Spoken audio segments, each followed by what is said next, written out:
പ്രാർത്ഥിക്കാം. സ്നേഹിതാവായ ദൈവമേ, കർത്താവേ, ഈ പ്രോഗ്രാം ജെയിനീസ് മീഡിയയുടെ ചാനലിലൂടെ കാണുകയും കേൾക്കുകയും ചെയ്യുന്ന മുഴുവൻ ആളുകളെയും അനുഗ്രഹിക്കണമെന്ന് പ്രാർത്ഥിക്കുന്നു. ശ്രവ്യ ദൃശ്യ മാധ്യമങ്ങളിലൂടെയുള്ള ശുശ്രൂഷ നടക്കുന്ന സമയത്ത് ദേവാലയങ്ങളിലോ ധ്യാന കേന്ദ്രങ്ങളിലോ ഇരുന്ന് പ്രാർത്ഥിക്കുന്നതിനേക്കാൾ വ്യത്യസ്തമായി കർത്താവെ, ഇവർക്ക് തീരെ താല്പര്യമില്ലാതെ പോലും സ്ക്രോൾ ചെയ്ത് പോകുന്ന സമയത്താണ് ചിലപ്പോൾ കാണുന്നതെങ്കിൽ പോലും ദൈവമേ, അങ്ങ് ആഗ്രഹിക്കുന്ന ആത്മീയമായ അനുഗ്രഹങ്ങൾ കാണുന്നവർക്ക് ഇവിടെ നൽകണമെന്ന് പ്രാർത്ഥിക്കുന്നു. പത്രോസും യോഹന്നാനും പരിശുദ്ധാത്മാഭിഷേകം പ്രാപിച്ചതിന് ശേഷം ജെറുസലേം ദേവാലയത്തിലേക്ക് പോകുന്ന ഒരു തിരുവചന ഭാഗമുണ്ട് അപ്പസ്തല പ്രവർത്തനങ്ങളിൽ. ഞാൻ കോയമ്പത്തൂരിലെ അടുത്ത് പുളിയക്കുളം സെയിന്റ് ആന്റണീസ് ചർച്ചിലെ ഒരു ധ്യാന ശുശ്രൂഷകളിൽ പങ്കെടുക്കാൻ വേണ്ടി ആ ധ്യാന ശുശ്രൂഷയ്ക്ക് ശേഷം അവിടെയുള്ള ആംഗ്ലോ ഇന്ത്യൻ കമ്മ്യൂണിറ്റി, അവിടെ കുറച്ച് കൊച്ചിയിലൊക്കെ ഉള്ള പോലെ ആ ഒരു ഏരിയയിൽ ആംഗ്ലോ ഇന്ത്യൻസ് ഉള്ള സ്ഥലമാണ്. അവിടെ ഈ പള്ളിയിലെ ശുശ്രൂഷയ്ക്ക് ശേഷം അവിടെ ഒരു വീട്ടിൽ ആംഗ്ലോ ഇന്ത്യൻ കമ്മ്യൂണിറ്റിക്ക് വേണ്ടിയിട്ട് ഇംഗ്ലീഷിലൊരു റിട്രീറ്റ് 2 മണിക്കൂറത്തെ ഒരു സെഷൻ, ഒരു പ്രാർത്ഥനാ കൂട്ടായ്മ അറേഞ്ച് ചെയ്തു. ആ പോകുന്ന സമയത്ത് ഞാൻ പത്രോസും യോഹന്നാനും പരിശുദ്ധാത്മാഭിഷേകം പ്രാപിച്ചതിന് ശേഷം ജെറുസലേം ദേവാലയത്തിലേക്ക് പോകുന്ന സമയത്തുണ്ടാവുന്ന കാര്യങ്ങളാണ് പ്രതിപാദിച്ചുകൊണ്ടാണ് ഞാൻ വചനം പ്രഘോഷിച്ചത്. ആ വചനം ഇങ്ങനെയാണ് പറയുന്നത്: സാധാരണയായിട്ട് പത്രോസും യോഹന്നാനും ജെറുസലേം ദേവാലയത്തിൽ പ്രാർത്ഥനയ്ക്ക് വേണ്ടി പോകാറുണ്ട്. ജെറുസലേം ദേവാലയത്തിന്റെ കവാടങ്ങളിൽ നിരവധി ഭിക്ഷയാചിക്കുന്ന ആളുകൾ അവിടെ ഇരിപ്പുണ്ട്. എന്നാൽ ദൈവത്തിന്റെ അഭിഷേകം പ്രാപിച്ചതിന് ശേഷം പോകുന്ന സമയത്ത് പത്രോസും യോഹന്നാനും ഈ അവിടെ ഇരിക്കുന്ന ഭിക്ഷക്കാരിൽ ഒരാളോട് ജന്മന മുടന്തനായ 39 വയസ്സുള്ള വ്യക്തി, അല്ലെങ്കിൽ 39 വർഷമായിട്ട് മുടന്തനായി ജീവിക്കുന്ന, രാവിലെ എഴുന്നേറ്റ് ഭിക്ഷയാചിക്കാൻ ദേവാലയത്തിന്റെ കവാടത്തിൽ വന്ന് ഇരിക്കുന്ന ഒരു യുവാവിനെ കാണുന്നു. ആ യുവാവിനോട് പറയുന്നു, സാധാരണയായിട്ട് അതിനെ പോകുമ്പോൾ ശ്രദ്ധിക്കാതെ കടന്നു പോകുന്ന പത്രോസും യോഹന്നാനും ദൈവത്തിന്റെ പരിശുദ്ധാത്മാവിന്റെ അഭിഷേകം പ്രാപിച്ചതിന് ശേഷം ഈ യുവാവിനോട് പറയുന്നു, ഞങ്ങളെ ഉറ്റു നോക്കുക. ആ ഉറ്റു നോക്കുക എന്ന് പറഞ്ഞ സമയത്ത് ഭിക്ഷക്കാരൻ നോക്കി എന്തെങ്കിലും കിട്ടുമോ എന്ന് പ്രതീക്ഷിച്ചുകൊണ്ടാണ് ഉറ്റു നോക്കുന്നത്. ആ ഉറ്റു നോക്കുന്ന സമയത്ത് പത്രോസ് പറയുന്നുണ്ട്, സ്വർണമോ വെള്ളിയോ ഞങ്ങളുടെ കൈവശം ഇല്ല. ഭിക്ഷയാചിക്കുന്ന ആള് എന്തെങ്കിലും കിട്ടാൻ വേണ്ടിയിട്ടാണ് കൈ നീട്ടുന്നത്. പക്ഷെ പത്രോസ് പറയുന്നു, സ്വർണമോ വെള്ളിയോ ഞങ്ങളുടെ കയ്യിലില്ല. പക്ഷെ സ്വർണവും വെള്ളിയും ഞങ്ങളുടെ കയ്യിലില്ലെങ്കിലും ഞങ്ങളെ ഉറ്റുനോക്കുക.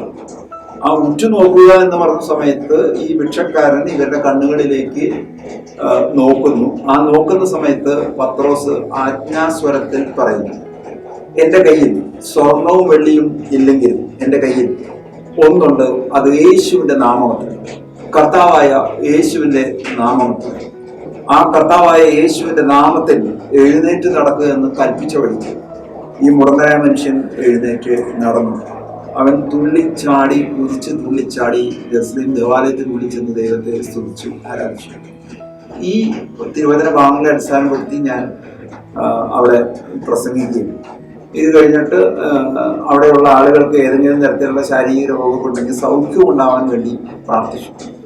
ആ പ്രാർത്ഥനയൊക്കെ കഴിഞ്ഞ് അത് സ്വാഭാവികമായിട്ടും ആളുകളുടെ ഒരു ആത്മീയമായ ചിന്ത ഉയരുവാനും വിശ്വാസ ജീവിതത്തിൽ ഒരു പടി ഉയരുവാനൊക്കെ വേണ്ടി നമ്മൾ പലപ്പോഴും ശക്തമായി പ്രാർത്ഥിക്കുകയും, സാധാരണഗതിയിൽ എല്ലാ യോഗത്തിലും ഇംഗ്ലീഷ് മീറ്റിംഗിൽ പറയുന്ന ഒരു കാര്യമാണ്, four man it is impossible, for God all things are possible. മനുഷ്യന് അസാധ്യമാണ്, ദൈവത്തിന് എല്ലാം സാധ്യമാണ്, ദൈവത്തിന് അസാധ്യമായിട്ട് ഒന്നുമില്ല എന്നൊക്കെ പറഞ്ഞ് പല എക്സാമ്പിൾസ് ഒക്കെ പറഞ്ഞ് പ്രസംഗിക്കുന്നു. ഈ പ്രസംഗം എല്ലാം കഴിഞ്ഞ സമയത്ത് ഒരു സഹോദരി, ഏകദേശം ഒരു 40 വയസ്സുണ്ടായിരുന്ന, 40 വയസ്സോളം പ്രായമുള്ള സഹോദരി വന്നുകൊണ്ട് എൻ്റെ വീട്ടിലൊന്ന് വന്ന് പ്രാർത്ഥിക്കാൻ പറ്റുന്നു. അപ്പം ഞങ്ങൾക്ക് യോഗം ഏകദേശം ഒരു 8 മണിയോടുകൂടി തീർന്നു. ഞങ്ങൾക്ക് തിരിച്ചു പോകാനുള്ള ട്രെയിൻ 10 മണിക്ക് സമയമുണ്ട്. അപ്പം ഞാനും ഞങ്ങളുടെ കൂടെ അന്ന് പ്രവർത്തിച്ചിരുന്ന മൂന്നാറിലുള്ള ജോൺസൺ എന്ന സഹോദരൻ, ഞങ്ങൾ രണ്ടുപേരും കൂടെ ഈ വീട്ടിലേക്ക് കടന്നേരും. ആ വീട്ടിൽ വലിയ വീടാണ്, വലിയ സമ്പന്നരുടെ വീടാണ്. കാണുമ്പോൾ തന്നെ നമുക്ക് അതിന്റെ ബാക്കി മോടിയൊക്കെ കാണുമ്പോൾ അവിടെ ചെന്ന് നമ്മൾ സ്വാഭാവികമായിട്ടും പ്രെയർ റൂം എവിടെയാന്ന് ചോദിച്ചു, അല്ലെങ്കിൽ എവിടെ നിന്നാണ് പ്രാർത്ഥിക്കേണ്ടതെന്ന് ചോദിച്ചു. ഞങ്ങളെ പ്രാർത്ഥിക്കാനായിട്ട് പോയ സമയത്ത് പറഞ്ഞു, ഫാമിലി ബ്ലെസ്സിങ് പ്രെയറിന് മുമ്പ് ഞങ്ങൾക്ക് ഒരു പേഴ്സണൽ പ്രെയർ റിക്വസ്റ്റ് ഉണ്ട്. അപ്പോൾ ഞാൻ ചോദിച്ചു എന്താണ് പ്രെയർ റിക്വസ്റ്റ്? പറഞ്ഞു ഇപ്പുറത്തെ റൂമിലേക്കൊന്ന് വരാമെന്ന് ചോദിച്ചു. അപ്പോൾ ആ വീട്ടിൽ തന്നെ ഈ പ്രെയർ നടത്തുന്ന റൂമിൻ്റെ അപ്പുറത്തുള്ള വേറൊരു വലിയ റൂമിലേക്ക് ഉണ്ട്. അപ്പോൾ അത് എയർ കണ്ടീഷൻ ചെയ്ത മുറിയാണ്. ആ മുറിയിലേക്ക് ഞാൻ ഇപ്പോൾ നോക്കിക്കഴിഞ്ഞപ്പോൾ ഒരു പട്ടി അവിടെ കിടപ്പുണ്ട്. ഞാനീ കിടന്നപ്പോൾ തന്നെ എൻ്റെ കൂടെ ഒരു 7 വയസ്സും 5 വയസ്സൊക്കെ ഏകദേശം ശരാശരി പ്രായമുള്ള 2 കുട്ടികളും കിടന്നുണ്ട്. എന്നിട്ട് അപ്പോൾ ഈ സഹോദരി എന്നെ വിളിച്ചുകൊണ്ടേ സഹോദരി പറഞ്ഞു, ഈ പട്ടിക്ക് വേണ്ടി ഒന്ന് പ്രാർത്ഥിക്കണം. ഞാൻ ചോദിച്ചാൽ എന്താ സംഭവം എന്ന് ചോദിച്ചു. പറഞ്ഞു ഗോൾഡൻ റിട്രീവർ എന്നോ അങ്ങനെ എന്തോ ഒരു പേര്, ഞാൻ കൃത്യമായിട്ട് പേര് ഓർക്കുന്നില്ല. എന്തായാലും വളരെ വിലപിടിപ്പുള്ള ഒരു പട്ടിയാണ്. അതിനൊരു പേരിന് 1 ലക്ഷം രൂപയോളം വിലയുണ്ട്. എയർ കണ്ടീഷൻ കൂട്ടിലാണ് അവിടെ അതിനെ വളർത്തുന്നത്. അപ്പോൾ ഞാൻ ചോദിച്ചാൽ എന്താ കൂട്ടിക്കിടത്താണ്ട് ബെഡ്റൂമിൽ കൊണ്ടിട്ടോണെന്ന് ചോദിച്ചു. അപ്പോൾ പറഞ്ഞു ഈ പട്ടി 3 ദിവസമായിട്ട് ഭക്ഷണമൊന്നും കഴിക്കുന്നില്ല. അപ്പോൾ ഞാൻ ചോദിച്ചു ഭക്ഷണം കൊടുക്കുന്നത് ഡോഗ് ഫുഡല്ലേ കൊടുക്കുന്നത്? അപ്പോൾ അത് തന്നെയാണ് കൊടുക്കുന്നത്, പക്ഷേ ഇപ്പോൾ 3 ദിവസമായിട്ട് പട്ടി ഭക്ഷണമൊന്നും കഴിക്കുന്നില്ല. ഒരു വെറ്ററിനറി ഡോക്ടറെ കൊണ്ട് ഒരു സ്ഥിരം ഇതിനെ കൊണ്ടുപോയിട്ട് ഇതിനെ മുടി വെട്ടുക, നഖം വെട്ടുക, അങ്ങനത്തെ ഒരുപാട് ക്ലീനിങ് പരിപാടിയൊക്കെ നടത്തുന്ന ആളുകളാണ്. ഇപ്പോൾ വെറ്ററിനറി ഡോക്ടറെ കൊണ്ട് കാണിച്ചപ്പോൾ പറഞ്ഞു കുറെ ആന്റിബയോട്ടിക്കും സാധനമൊക്കെ കൊടുത്തു. പക്ഷെ ഇപ്പോൾ എന്താ ഉണ്ടായെന്ന് വെച്ചാൽ ആന്റിബയോട്ടിക് കൊടുത്തിട്ട് ഭക്ഷണം കഴിക്കുന്നില്ല എന്ന് മാത്രമല്ല, ഈ പട്ടി തളർന്നോണം കിടക്കുകയാണ്. ആ തളർന്നോണം കിടന്നു കഴിഞ്ഞപ്പോൾ ഇവരുടെ വലിയ ഓമനയും പിന്നെ വില കൂടിയ പട്ടിയൊക്കെ ആയതുകൊണ്ട് ഈ കുട്ടികളുടെയും വളരെ പെറ്റായതുകൊണ്ട് മദറുടെയും പട്ടിയുടെ കണ്ണിൽ നിന്ന് വെള്ളം വരുന്നില്ല. അപ്പോൾ ഈ പട്ടിക്ക് വേണ്ടി ഒന്ന് പ്രാർത്ഥിക്കണം, ഇതാണ് ഇവരുടെ ഒരു ആവശ്യം. എനിക്കാണെങ്കിൽ പട്ടിയുടെ അടുത്ത് പോകാനായിട്ടൊരു പേടി. അപ്പോൾ ഈ കുട്ടികൾ വന്നിട്ട് പറയണേ uncle it's very lovely, it won't bite. എന്നിട്ട് ഈ കുട്ടികൾ വന്നിട്ട് അവരുടെ കൈയൊക്കെ ഈ പട്ടിയുടെ വായഴിക്കിടുക, അത് കഴിഞ്ഞിട്ട് കൈ വെച്ച് കൊടുക്കുക. ഈ പട്ടി കാണുമ്പോൾ തന്നെ നല്ല സൈസുള്ള പട്ടിയാണ്. ഇവരുടെ മേലൊക്കെ നക്കുക, ഈ 5-7 വയസ്സായ പിള്ളേരുടെ മേലൊക്കെ നക്കുക ഒക്കെ ചെയ്യും. പക്ഷെ എന്ത് തന്നെയായാലും പട്ടി എഴുന്നേൽക്കുന്നുമില്ല, ഭക്ഷണം കഴിക്കുന്നില്ല. ഇതൊരു എൻ്റെ ജീവിതത്തിൽ ഞാൻ പട്ടിക്ക് വേണ്ടിയിട്ട് ഇതുവരെ പ്രാർത്ഥിക്കാത്തത് കൊണ്ട്, ഇങ്ങനൊരു സംഭവമായിട്ട് പരിചയമില്ലാത്തതുകൊണ്ടും എന്ത് ചെയ്യണമെന്ന് ഒരു ആശയക്കുഴപ്പമുണ്ടായിരുന്നു. പിന്നെ സാധാരണ രീതിയിൽ പ്രാർത്ഥിക്കുന്നതിനൊക്കെ പ്രാർത്ഥിക്കാമെന്ന് രണ്ടും കൽപ്പിച്ച് പ്രാർത്ഥിക്കാൻ തുടങ്ങി. ആ സമയത്ത് ഞാൻ ഇംഗ്ലീഷിലുള്ള യോഗ ആയതുകൊണ്ട് ലിവിങ് വാട്ടേഴ്സ് ഫ്ലോ എന്ന് പറഞ്ഞിട്ടൊരു പാട്ടൊക്കെ പാടി ഒരു ആംബിയൻസ് ക്രിയേറ്റ് ചെയ്യണം. Living waters flow on, sweep away all my pain, bring your healings to my heart, help me Lord once again.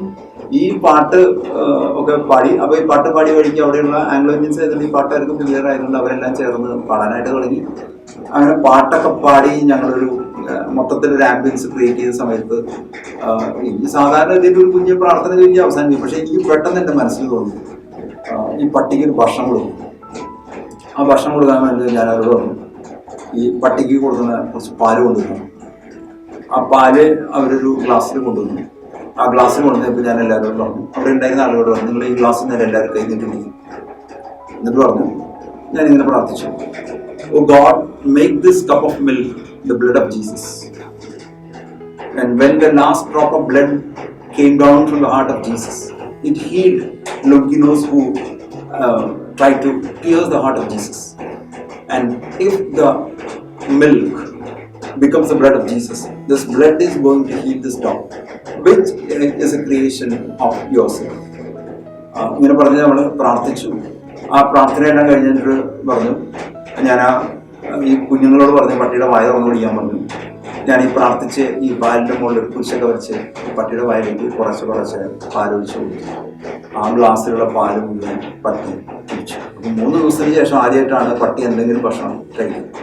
ഒരു ഡ്രിപ്പിൽ ഗ്ലൂക്കോസ് കൊടുക്കുകയൊക്കെ ചെയ്തിരുന്നു. എന്നിട്ടും പട്ടി ഒന്നും കഴിക്കുന്നില്ല, എഴുന്നേറ്റ് നിൽക്കുന്നു. എന്തായാലും ഈ പ്രാർത്ഥന കഴിഞ്ഞ് പാല് കൊടുത്ത വഴിക്ക് പട്ടി പാൽ കുടിച്ചു. പാൽ കുടിച്ചു കഴിഞ്ഞപ്പോൾ എനിക്കൊന്നും കൂടെ എൻ്റെ കോൺഫിഡൻസ് ലെവൽ അല്പം കൂടെ കൂടി.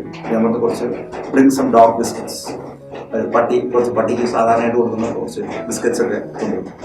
ആ ബിസ്ക്കറ്റ് കൊണ്ടുവന്ന സമയത്ത് ഇതുപോലെ എടുത്ത് വെച്ചിട്ട് പറഞ്ഞു God has multiplied 5 loaves of bread and served to 5,000. 7 loaves of bread were multiplied and given to 4,000. And that has been the strength of the people. And we pray in the name of Jesus, a name above all the names. Let this dog eat these biscuits and have the physical energy to stand up and bark again. And let this incident be a sign for all the people and to raise their faith level. എന്നൊക്കെ പറഞ്ഞ് പ്രാർത്ഥനയും നടത്തി. ആ പ്രാർത്ഥനകൾ നടത്തി ആ ബിസ്ക്കറ്റിൽ 3 biscuit കൊണ്ടുവന്നു. അപ്പോൾ ഉടനെ കൂടെ നിൽക്കുന്ന Y3 ഞാൻ പറഞ്ഞു, 1 is for God the Father, 1 is for Jesus Christ and 1 is for the Holy Spirit. 3 ത്രിത്വത്തിന് വേണ്ടിയാണ് 3 ബിസ്ക്കറ്റ്. അപ്പോൾ ത്രിയേക ദൈവത്തിന്റെ ശക്തി ഈ നായയിലേക്ക് ഒഴുകട്ടെ എന്ന് വന്നിട്ട് കുരിശൊക്കെ വരച്ചു. വീണ്ടും ആളുകളോട് പറഞ്ഞു വെൽക്കം ഹോളി സ്പിരിറ്റ് എന്ന് പറഞ്ഞാൽ പോപ്പുലർ ആയിട്ടുള്ള പാട്ട് പാടാൻ പറഞ്ഞു. അപ്പോൾ സാധാരണ ഇതിൽ കരിസ്മാറ്റിക് ശുശ്രൂഷകളിലൊക്കെ പാടുന്നതിന് പാടാം welcome holy spirit, welcome holy spirit, we are in your presence, fill us with your power, take complete control. ഇത് വളരെ പോപ്പുലർ ആയിട്ടുള്ള ഇംഗ്ലീഷിലുള്ള ധ്യാന ശുശ്രൂഷകളിലൊക്കെ പാടുന്ന പാട്ടാണ് പരിശുദ്ധാത്മാഭിഷേകം. ഈ പാട്ട് പാടാൻ പറഞ്ഞു. ഇവരെല്ലാവരും കൂടെ പാട്ടൊക്കെ പാടി. ആ പാട്ടൊക്കെ പാടി കഴിഞ്ഞപ്പോൾ ഞാൻ കുരിശെടുത്തു, പിതാവിനെ ദൈവത്തിന് സമർപ്പിച്ചുകൊണ്ട് പ്രാർത്ഥിച്ചു, കുരിശടയാളം വരച്ചു, ഈ നായയുടെ വായിൽ വെച്ച് കൊടുത്തു. നായ 1ാമത്തെ ബിസ്ക്കറ്റ് തിന്നു. 2ാമത്തെ ബിസ്ക്കറ്റ് എടുത്തു, കുരിശ് വരച്ചു, യേശുവിനെ ഓർത്തുകൊണ്ട് വായിൽ വെച്ച് കൊടുത്തു, ആ ബിസ്ക്കറ്റ് തിന്നു. 3ാമത്തെ ബിസ്ക്കറ്റ് എടുത്ത് പരിശുദ്ധാത്മാവെ ശക്തി പകരണമേ എന്നൊക്കെ മനസ്സിൽ പ്രാർത്ഥിച്ചുകൊണ്ട് കുരിശടയാളം വരച്ചു, പട്ടിയുടെ വായിൽ വെച്ച് കൊടുത്തു. പട്ടി 3ാമത്തെ ബിസ്ക്കറ്റ് തിന്നു. ആ 3 ബിസ്ക്കറ്റും തിന്നും പാലൊക്കെ കുടിച്ചു. കുറച്ച് കഴിഞ്ഞപ്പോൾ അവിടുത്തെ ഒരു സ്പിരിച്വൽ ആംബിയൻസും ഞാൻ ഈ ധൈര്യസമേതം പട്ടിയുടെ തലയിൽ കൈവച്ച് കുരിശ് വെച്ചുകൊണ്ട് പറഞ്ഞു യേശുവിൻ്റെ നാമത്തിൽ എഴുന്നേറ്റ് നിൽക്കാൻ പറഞ്ഞു.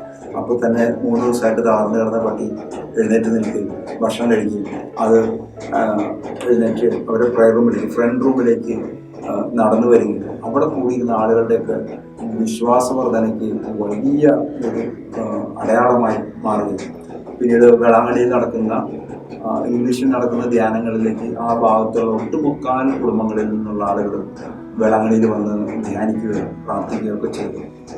യേശുവിൻ നാമം മാറ്റപ്പെടുവാൻ വലിയ കാരണമായി തീരുകയും ചെയ്യും.